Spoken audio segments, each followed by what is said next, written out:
नमस्कार दोस्तों।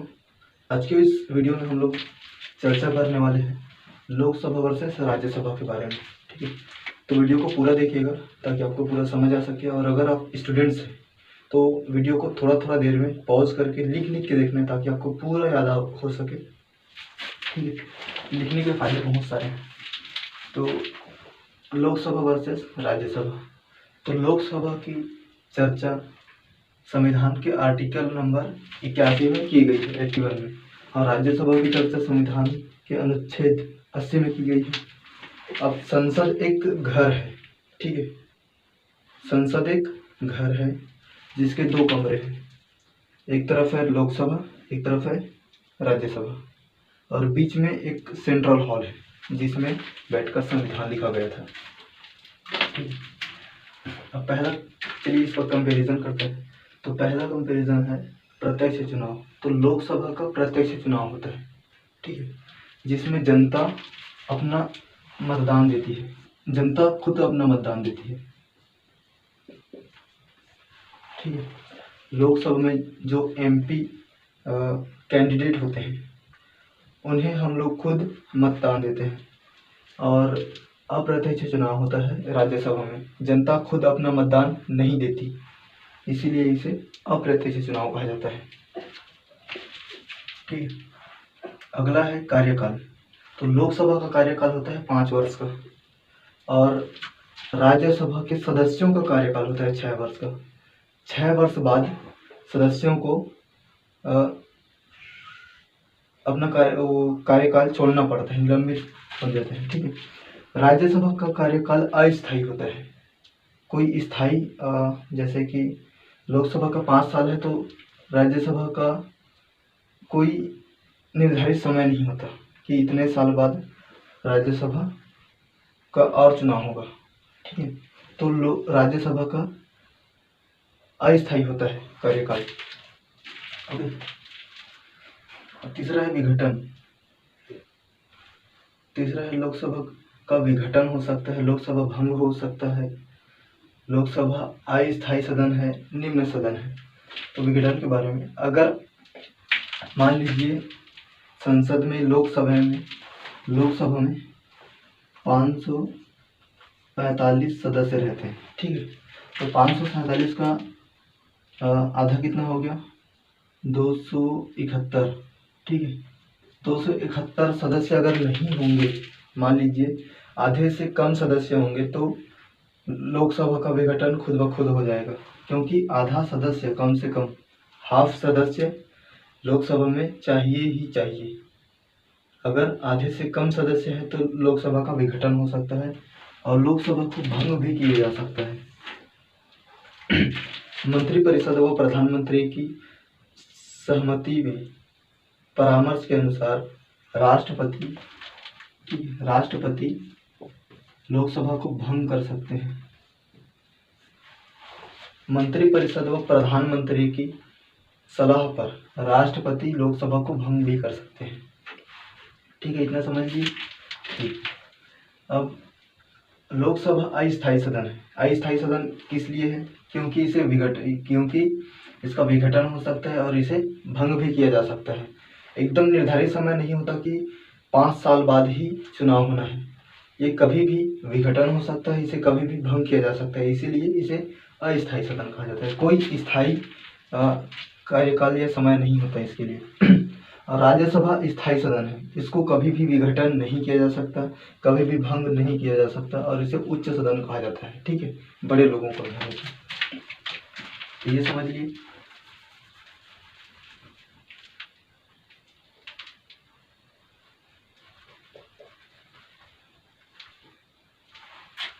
अगला है बहुमत के आधार पर प्रधानमंत्री प्रथम सदन।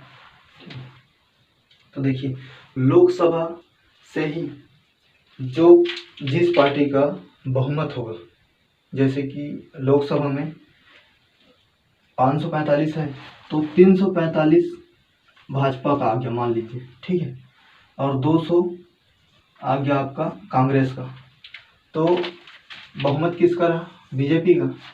तो बीजेपी का बहुमत लोकसभा में रहेगा, तब यहाँ से प्रधानमंत्री के लिए एक कैंडिडेट को चुना जाएगा, नामांकित किया जाएगा, और बहुमत दल अपने में से एक नेता को चुनती है और राष्ट्रपति उन्हीं को नामांकित कर देते हैं प्रधानमंत्री के लिए। ठीक है, तो बहुमत दल के नेता को ही प्रधानमंत्री चुना जाता है, बहुमत के आधार पर प्रधानमंत्री चुना जाता है और इसे प्रथम सदन कहते हैं। ठीक है, आशा है कि आप लोग समझ रहे होंगे। अगला है, बहुमत के आधार पर प्रधानमंत्री नहीं चुना जाता। देखिए 2014 में कांग्रेस ने राज्यसभा में बहुमत हासिल की थी, लेकिन वहां से प्रधानमंत्री नहीं चुना गया, क्योंकि राज्यसभा से प्रधानमंत्री नहीं चुना जाता, हमेशा लोकसभा से ही चुना जाता है। तो 2014 में और 2019 में तो खैर बीजेपी ने ही बहुमत हासिल की थी लोकसभा में, तो यहीं से बनाया गया था। 2014 में भी प्रधानमंत्री को लोकसभा से ही चुना गया था नरेंद्र मोदी जी को। ठीक है,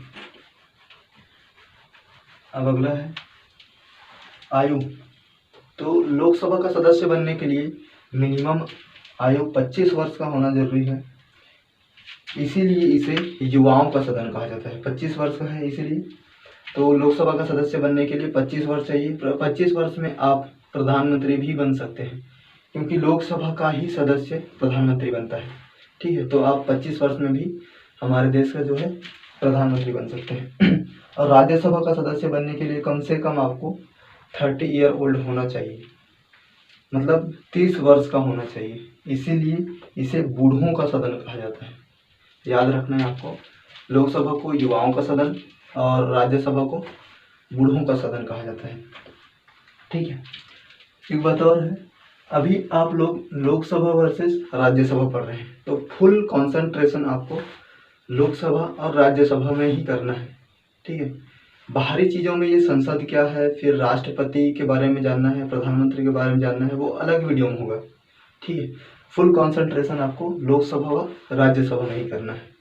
दूसरा चीज़ें आप मत देखिए, नहीं तो आपका माइंड घूम जाएगा, उससे ज़्यादा याद नहीं होता। और थोड़ा थोड़ा लिख लिख के ही पढ़ना है, लिख लिख के पढ़ोगे तो नींद नहीं आती। एक दिन आप लोग करके देखना, मैं ऐसे ही करता हूँ, अपना पर्सनल ओपिनियन अगर मैं आप सबको दूँ तो लिख लिख के पढ़ना है। ऐसा करोगे तो आपको एक बार में 50% याद हो जाएगा। ठीक है, चलिए बढ़ते हैं अपने वीडियो की तरफ। तो देखिए, अब लोकसभा का अधिकारी कौन होता है? अध्यक्ष व उपाध्यक्ष। ठीक है, लोकसभा का अध्यक्ष कौन, अधिकारी कौन होता है? अध्यक्ष व उपाध्यक्ष। ओम बिरला को जानते ही होंगे आप लोग। अभी एक चैनल खुला है जिसमें लोकसभा और राज्यसभा के बारे में ही बताया जाता है, तो उसको देखेंगे तो आप लोग अध्यक्ष व उपाध्यक्ष बैठे रहते हैं लोकसभा में। ठीक है, जब वहाँ पे मीटिंग होती है तो सभा होती है तो देखिए लोकसभा में बहुत सारे लोग रहते हैं, 545 लोग रहते हैं। अब वहाँ मीटिंग होती है, सभा होती है, तो वहाँ झगड़े भी बहुत सारे होते हैं, बहुत लोग झगड़े भी होते हैं, तो उसको शांत कराने के लिए कोई ना कोई तो चाहिए, है ना। तो उसको शांत कराने के लिए वहाँ पे अधिकारी होते हैं जिन्हें कहा जाता है अध्यक्ष व उपाध्यक्ष। ठीक है, हमारे देश के अभी जो लोकसभा के उपाध्यक्ष हैं और अध्यक्ष हैं उनका नाम क्या है, कमेंट करके ज़रूर बताना। ठीक है, अब अगला है इधर राज्यसभा का अधिकारी कौन है? तो राज्यसभा के अधिकारी को सभापति व उपसभापति कहा जाता है। ठीक है दोस्तों, अब देखिए लोकसभा में मैक्सिमम सीट कितनी होती है, मैक्सिमम सदस्यों की संख्या कितनी होती है? तो मैक्सिमम सदस्यों की संख्या 552 होती है और वर्तमान में है 545। इसको अभी जानेंगे कैसे 545 है, कैसे 552 है, ये सब। ठीक है, इधर है राज्यसभा में, तो राज्यसभा में मैक्सिमम सदस्यों की संख्या होती है 250 सॉरी, और वर्तमान में है 245। ठीक है, अब देखिए अगला है लोकसभा में राष्ट्रपति दो सदस्य ऐसे हैं जिसे दो एंग्लो इंडियन सदस्य को राष्ट्रपति मनोनीत करते हैं। ठीक है, अनुच्छेद 331 के अनुसार राष्ट्रपति दो सदस्यों को, दो एंग्लो इंडियन को मनोनीत करते हैं। और राज्यसभा में 12 सदस्य ऐसे होते हैं जिन्हें राष्ट्रपति मनोनीत करते हैं।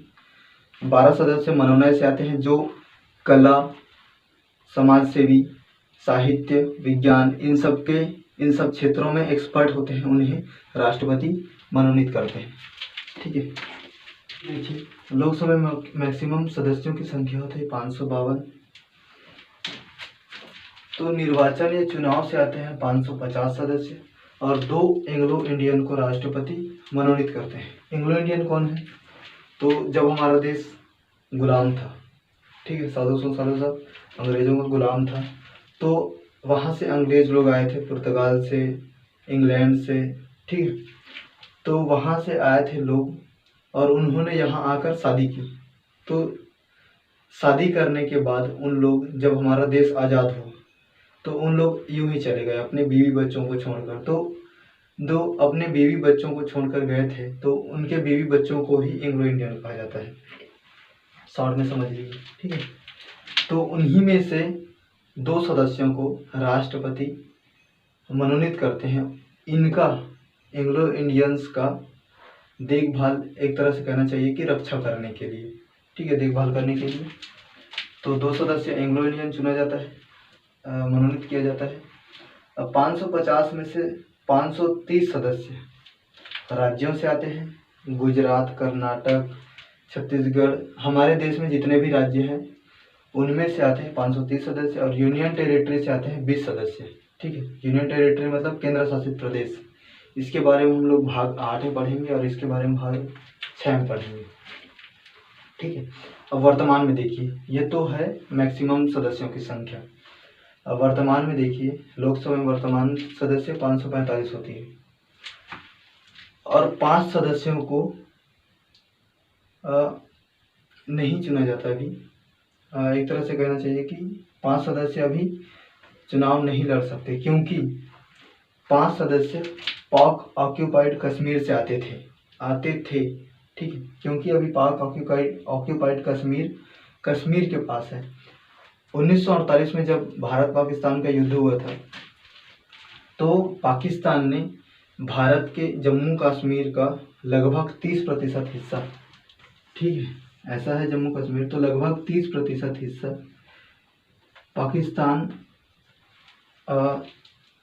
पाकिस्तान ने कब्जा कर लिया था, 30% हिस्सा को।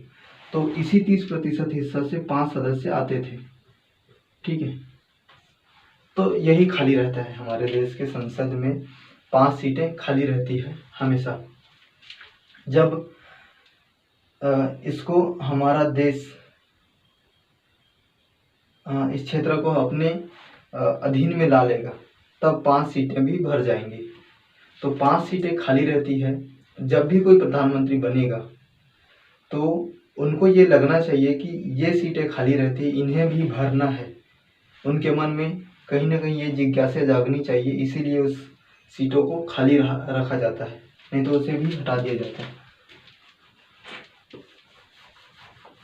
तो पाक ऑक्यूपाइड कश्मीर से 5 सदस्य आते थे, इसीलिए उसे खाली रखा जाता है। अब देखिए, निर्वाचन या चुनाव से आते हैं 543 सदस्य। 543 सदस्य निर्वाचन से आते हैं, उनमें से राज्यों से आते हैं 530 सदस्य। ठीक है, याद रखना, राज्यों से आते हैं 530 सदस्य। यूनियन टेरिटरी केंद्र शासित प्रदेशों से आते हैं 13 सदस्य, जैसे कि केंद्र शासित प्रदेश है दिल्ली, पुदुचेरी, चंडीगढ़, अंडमान निकोबार व द्वीप समूह, लक्षद्वीप, दादर नगर व हवेली, ये सब जो है यूनियन टेरिटरी है। अब 2 एंग्लो इंडियन को मनोनीत करते हैं राष्ट्रपति। अब देखिए, इसी में अगर कोई एंग्लो इंडियन किसी क्षेत्र से चुनाव जीत कर आते हैं, कोई एक एंग्लो इंडियन किसी चुनाव क्षेत्र से चुनाव जीत कर आते हैं, तो राष्ट्रपति सिर्फ एक ही एंग्लो इंडियन को मनोनीत करेंगे।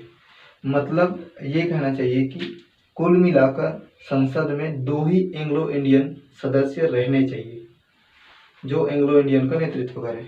ठीक है, चलिए थोड़ा सा इसके बारे में भी जान लीजिए। ठीक है, तो देखिए, देश में विधायिका क्या होता है? संसद। तो इसको चलाने के लिए सेंट्रल गवर्नमेंट है। सेंट्रल गवर्नमेंट मतलब केंद्र सरकार। ठीक है, केंद्र सरकार, इसके बारे में भाग 5 में पढ़ेंगे हम लोग। तो उसके केंद्र सरकार में होती है संसद। संसद के 3 अंग होते हैं, लोकसभा, राज्यसभा व राष्ट्रपति। ठीक है, याद रखना है आपको, लोकसभा, राज्यसभा व राष्ट्रपति। पिछले वीडियो में मैंने पढ़ाया था। अब देखिए, प्रांत या स्टेट को चलाने के लिए होते हैं स्टेट गवर्नमेंट, राज्य सरकार। इसके बारे में भाग 6 में पढ़ाएंगे हम लोग। तो स्टेट गवर्नमेंट में होता है विधानमंडल। विधानमंडल के 3 अंग होते हैं, विधानसभा, विधान परिषद व राज्यपाल। ठीक है, इसमें देखिए लोकसभा, राज्यसभा व राष्ट्रपति होते हैं। और विधानमंडल में क्या होता है, स्टेट में विधानसभा, विधान परिषद व राज्यपाल। ठीक है, अब देखिए लोकसभा और विधानसभा का सदस्य बनने के लिए आपको कितना साल चाहिए, अभी बताया था मैंने, 25 वर्ष। अगर आप 25 वर्ष के हो गए हैं तो आप विधानसभा और लोकसभा का सदस्य बन सकते हैं। ठीक है, अब अगला है राज्यसभा व विधान परिषद। ये दोनों एक ही है, विधान परिषद और राज्यसभा, लोकसभा व विधानसभा एक सा ही है, इसीलिए इनकी एज ग्रुप भी एक ही रहती है। तो राज्यसभा का सदस्य बनने के लिए 30 वर्ष चाहिए और आपको विधान परिषद का भी सदस्य बनने के लिए 30 वर्ष चाहिए। और राष्ट्रपति व राज्यपाल, देखिए इधर ये लाइन ड्रॉ करी है मैंने, तो राष्ट्रपति व राज्यपाल का सदस्य, राज्यपाल बनने के लिए आपको कम से कम 35 वर्ष का होना ही चाहिए। ठीक है, तो आई होप कि ये वीडियो आपको समझ आया होगा।